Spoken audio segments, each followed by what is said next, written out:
Good morning, my friends, and happy Thursday. I am going to attempt to bring you along for a full day of eating slash full day. It's Thursday. What else? What? That's about it. It's Thursday. I am having, what am I having for breakfast? I think I want a breakfast sandwich for breakfast this morning, a picky plate for lunch, and then dinner is dill pickle soup. I know, sounds crazy. I'm a little with it too, but Edie swears it's delicious. I got the recipe from Edie over at Edie's Adventures. I'll link it up here, and I'll also link it down there. She did it as part of our Soup-Timber collab.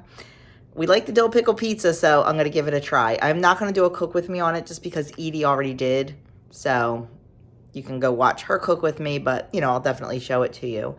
I am going to make crusty, no-knead crusty bread. The recipe I always used to use, you had to start it the night before, but I found a recipe that you don't have to start it the night before. You can start, like, it just takes, you know, a couple hours for rising and everything. So I'm going to make that, and I will bring you along for that because last time I mentioned it, a lot of you were really interested. So I'm going to definitely bring you along for that. I'll probably try to get that started this morning while the kids are doing their independent play after we do school. So it'll probably be a voiceover portion of the video. What else? Let's talk real quick about Thanksgiving groceries. If I have a minute, I'm expecting a baby any minute now. I just saw an article on Yahoo Finance, and I looked it up, and there's a bunch of articles, so it's definitely true. If you have an Aldi in your area, Aldi is helping to fight inflation by rolling back prices on Thanksgiving staples back to the 2019 pricing. Some things are going to be up to 30% off. Yes. Prices on groceries from last year, this time to this year, have gone up 13%. On average. Some things more, some things less. But grocery prices have gone up an average of 13% in the last year. So to help combat that, Aldi has decided to roll back their prices.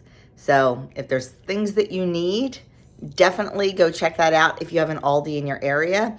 I know that the group that I work with at church, the St. Vincent de Paul Society, we do Thanksgiving and Christmas and Easter baskets and all that for families who need a little bit of help. And we do a lot of our shopping at Aldi. So I'm really excited about that. I'm going to make sure that our fearless leader knows that, so we can take advantage of that. And Andrew's school is also doing a big food drive. So I want to, I texted him this morning and said, find out exactly how it works. Because every school does it differently. I know their old grade school, I thought it was a fabulous way to do it. Their old grade school, each grade was assigned an item. Like, let's say second grade was assigned a box of stuffing mix, and third grade was assigned green beans, and fourth grade was assigned corn or whatever. And every kid in that class brought that in. So that way there was everything we needed to put the baskets together. And it just worked out really, really well. I don't know if that's how Andrew's school does it or not, but I told him, I said, find out exactly how they do it and what they need, because I would like to go to Aldi and, get stuff and donate it to his school. His school is in a very economically depressed area of Philadelphia, and I know that they really could use the help with that. So now that Aldi has the prices, slashed, that makes my budget go a little bit further for that kind of thing. So I'm excited about that. I'm going to go check that out. I know the sale started on Wednesday is when the price slashing started. So, and heck, I'm going to pick up my turkey while I'm there. Our grocery stores do a free turkey. Like if you spend $450, you get a free turkey. I don't spend that much at a regular grocery store anymore, so I don't ever really qualify for that. So I will be checking out the prices at Aldi and picking it up there for our family. I guess that's about it that I wanted to tell you this morning. I just wanted to tell you about Aldi just in case that you you know, might use that. One of my little guys just got here, as you heard, so we are going to, I didn't get my bed made yet this morning. I don't know what happened this morning, why we were a little bit behind. But we were a little bit, I think our workout maybe was a little longer than we intended it to be. I don't know, but we're a little bit behind. My bed is not made, so Bo and I are going to go upstairs, and I will have such big helper helping me make my bed this morning. And then, like I said, I'm going to get the bread made and get our preschool done. Yeah, that's about it. So I will be back probably with my breakfast. Okay, going to attempt to sit down and eat my breakfast. I say attempt because I have one who is whiny today. Has not stopped whining or crying since he walked through the door. I got his favorite toys out. We've done everything and nothing's making him happy. So we'll see. Anyway, I'm having a breakfast sandwich. It is 3 points for my English muffin. That's one of my homemade sourdough ones. 1 point's worth of Canadian bacon. There's 2 pieces. And I have an egg with a ½ ounce of cheese. That's 2 points. So 6-point breakfast sandwich. And I forget how many calories. I'll have to look that up and put it on the screen. I'm going to go shove this in my gut and see what I can do to make Mr. Miserable into Mr. Happy. Okay, we're going to get started on our no-knead crusty bread. In this bowl, I have 3 cups of flour, and to that, I'm going to add a teaspoon of salt. And I'm just going to kind of mix that in just with my little spoon here. Okay, and then we have 1½ cups of warm water. I like my water around 115 degrees. And to that, I'm going to add a ½ teaspoon of sugar.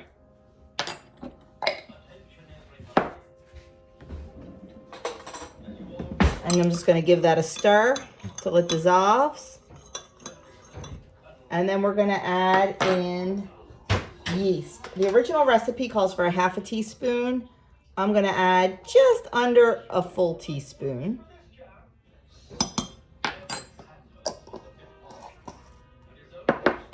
And I'm just going to give this a stir. And then I'm going to let this sit until the yeast blooms. I know my yeast is fine. I use it practically every day, but I just like to see that big bloom, and that's when I like to add it in. So we're just going to let that sit probably about 10 minutes. Okay, my yeast has bloomed. Not a whole lot because I'm kind of in a hurry. I'm just going to add this to my flour mixture and then give it a stir. It is a wet, shaggy dough. So we're just going to really give this a good stir.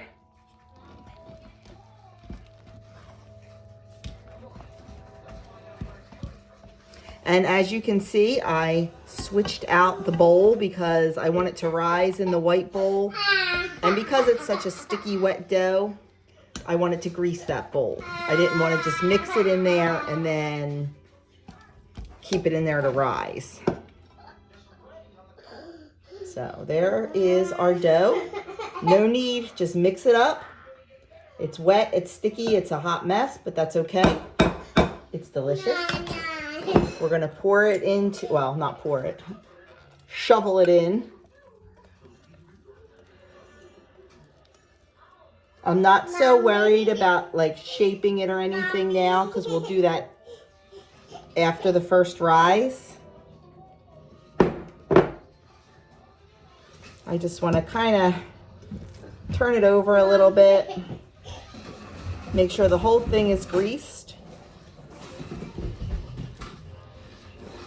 And then I'm going to cover it. I'm going to put it in a warm place to rise. And I'm going to let it rise for a good hour and a half.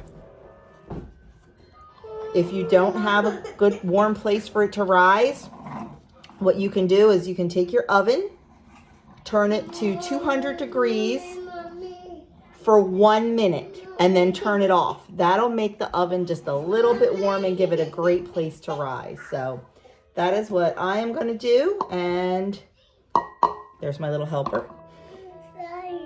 I'm going to get this to rise, and we'll be back in 90 minutes when it has its first rise. Okay, it's been 90 minutes and our dough has risen.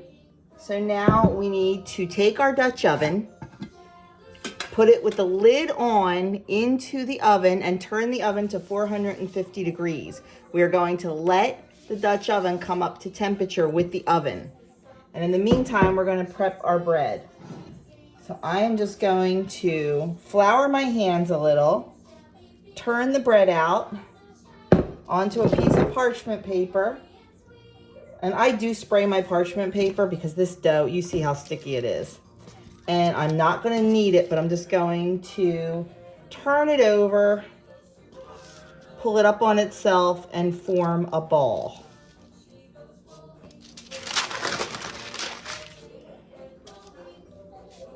And then just roll it under, just form a really nice, pretty ball. You might have to flour your hands a couple times. And then we are just going to let this sit for 30 minutes. I'm going to put it back in the bowl just so it holds its shape.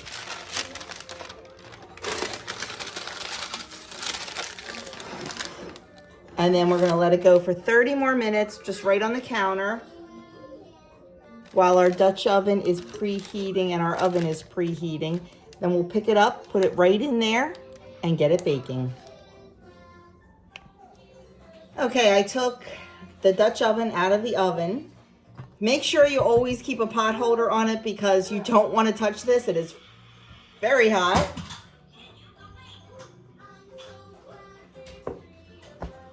So now we are going to take our bread, lift it right up on the parchment paper, and put it right in the Dutch oven.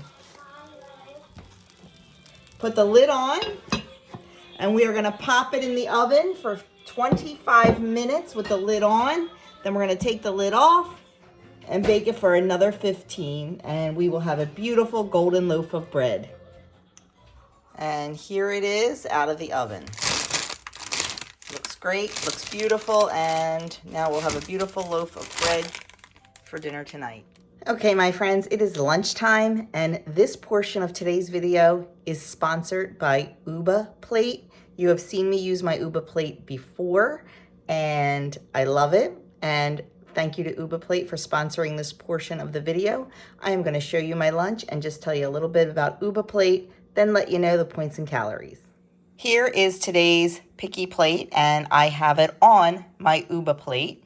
Sometimes we don't know how much of certain things to eat, and the Uba Plate is a portion plate. Depending on what type of plan you're on, you can use the different sections for different things.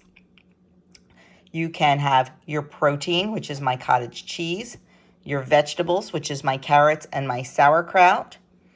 You can have whole grains, which I'm choosing not to eat today. I just have some more protein and vegetables and also some dairy. I have some cheese on here for protein and for dairy. The Uba Plate is porcelain. It takes the guesswork out of how much of what you should be eating. It is fantastic for my picky plates because nothing touches and I can kind of see exactly what I'm eating and how much of what I'm eating. It is designed with the health guidelines of Canada and the USDA, with the bigger section for the veggies and the smaller sections for grains and for proteins. The Uba Plate has over 800 five-star reviews on Amazon. It is non-toxic, high-quality porcelain. It's microwave, oven, and dishwasher safe. So I do have a discount code for all of you down in the description box below. You can use the link and put in the code Joan, and you get 10% off of the Uba Plate. So now for my lunch, like I said, I do have cottage cheese, which is 110 grams or a half a cup. It is the Nancy's Probiotic cottage cheese. I have 66 grams of mango. I have 120 grams of carrots. I have 37 grams of celery with 12 grams of the Kirkland's organic almond butter. I have a ½ ounce of raw milk cheddar cheese and a ½ cup of my homemade sauerkraut. So this is going to be my lunch today. It is 7 Weight Watcher points and it is 324 calories. So a big thank you to Uba Plate for sponsoring this portion of the video, and don't forget to check them out in the description box below. Okay, it is dinner time and we are trying the dill pickle soup. Doug's already diving in, so we'll get his thought. This is, I have like a serving and a half, so this is about 5 points. I don't know the calories, I have to put it in. And then I've got my crusty bread, 1 piece, I cut them all in half. 1 whole piece is 4 points. I'm not sure what I'm gonna eat there yet, but I cannot wait to try this soup. Oh, wait, okay, Doug's. It was hot, so it's hard to tell. Oh, you're not there. Yeah, now you're focused. Okay. It was kind of hot to taste, but it tastes good in the first burning mouth. Okay, we'll let it cool and then we'll try it. The soup was good. Definitely dill pickly. If you don't like dill pickles, don't make the soup. But it was really different. And we eat soup every single Thursday pretty much. So it was really, really nice to have something so different. You know, different than your chicken noodles and your chicken-based soups and your beef-based soups. This was really good. 1 serving is 3 points and only 108 calories. Now, my whole dinner was 604 calories. I had 1½ servings of soup, which was like 167 calories or something. The bread got me. I had 2 servings of bread and 2 teaspoons of butter. So my dinner ended up being 15 points and 600 calories. I ended my, I have to go look. Hold on. Okay, I just wanted to make sure I had my numbers right. I ended up finishing out my day at 29 out of 21 points, so 8 points over. And my base calories for the day are 1,370. You earn more calories when you work out. I earned 538 calories. So that took me to 1938 for my calories, and I used 1,282. So I was about 100 calories under my base and a lot under with my exercise, but that's okay. So that was my day. It was a delicious day of eating. Really enjoyed it. The soup was interesting. It really was. I think I'll definitely make it again. Would you eat it again? Yeah. Good, because you're having it for lunch tomorrow. Okay. And probably Monday too. But yeah, so if you like dill pickles and you're looking for like a low calorie, low point soup, definitely check this out. So that is it, my friends. I am calling it a night. We are going to go and do some reconnaissance in the chicken coop. We had a couple, the wall between the babies and the older ones got knocked down. So the babies are hiding out in the older girls' coop. It's a hot mess. So we got to go deal with them. And then we got to get ready to watch the game tonight. Last night was abysmal. Yeah. Tonight is a must-win situation. If the Phillies don't win tonight, they're done. They're toast. So we'll see what happens. So thank you so very much for spending your day with me. Don't forget to click on the link below and check out the Uba Plate if it's something you think you may be interested in. I really do enjoy mine, especially for my picky plates. I've actually used it for a serving dish too, and it worked out really well. So that is it. And thank you again to Uba for sponsoring this video. And I will catch you all tomorrow for my meal plan for the week.